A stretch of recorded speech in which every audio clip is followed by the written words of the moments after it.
Shalom. I would love to share with you an insight concerning the truth about Eutychus.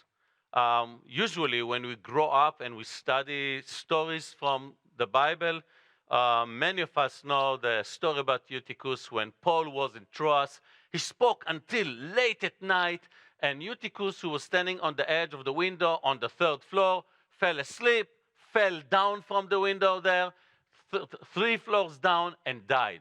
Paul stopped the lesson, went down, resurrected him to life again, returned back to the room, and continued to teach.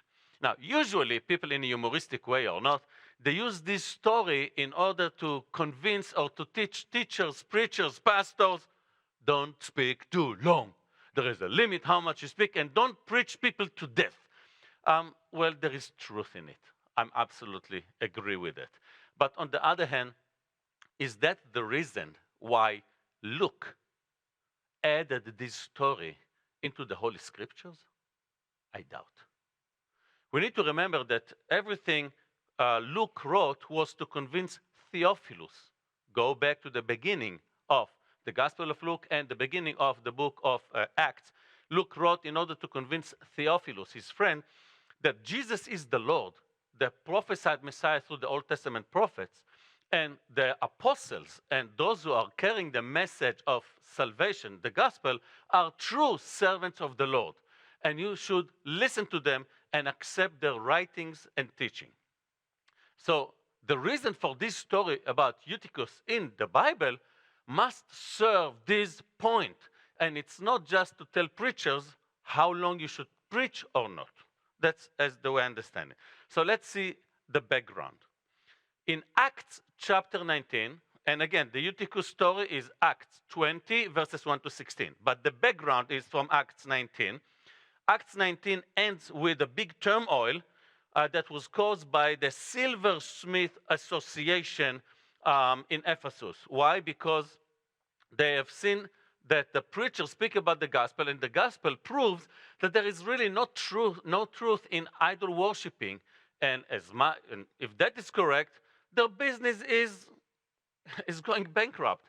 I mean, there is no use of these idols because there is no idols, and it's false issues.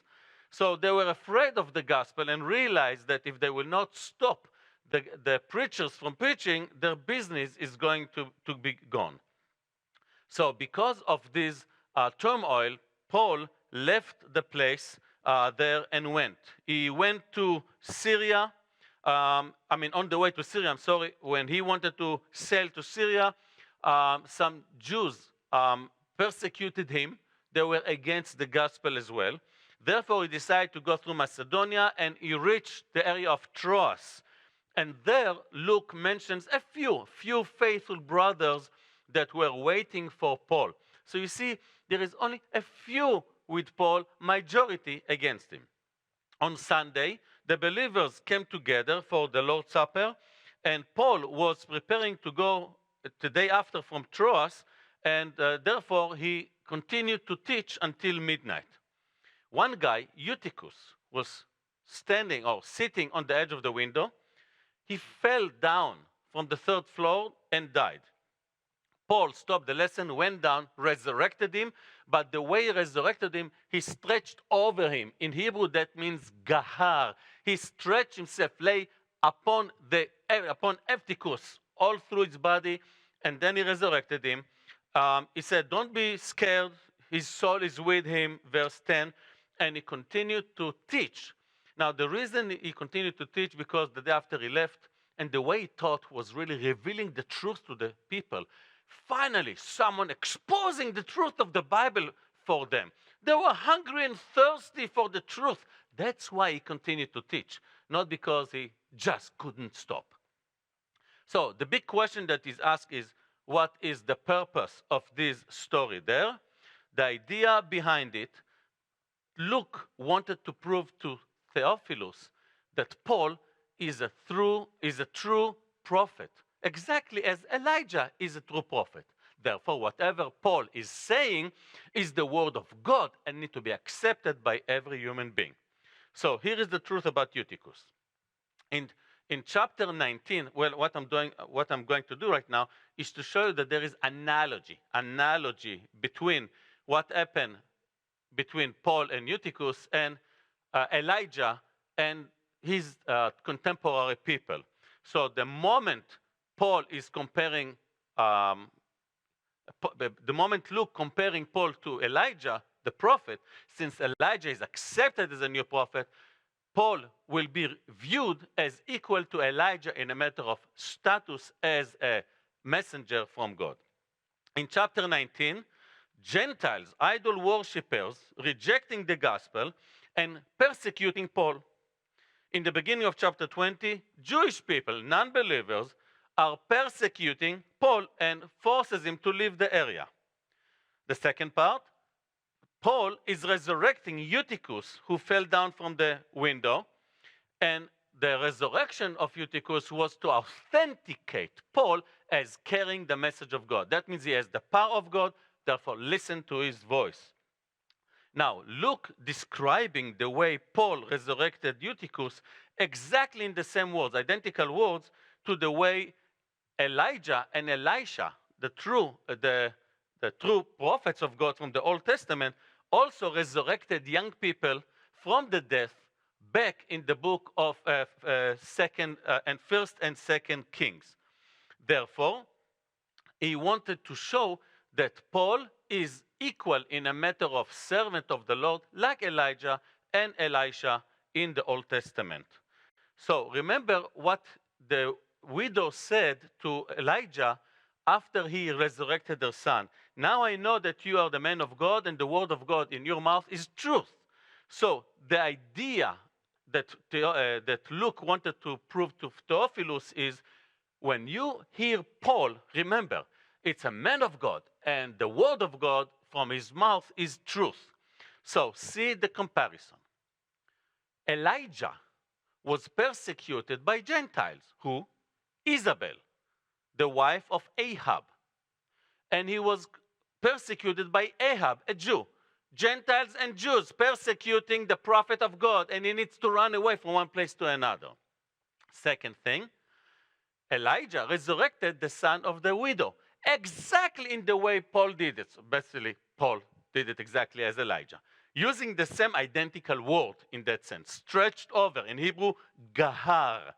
So in order to have analogy, you have to have at least two conditions: similar story and identical words. And here we find it.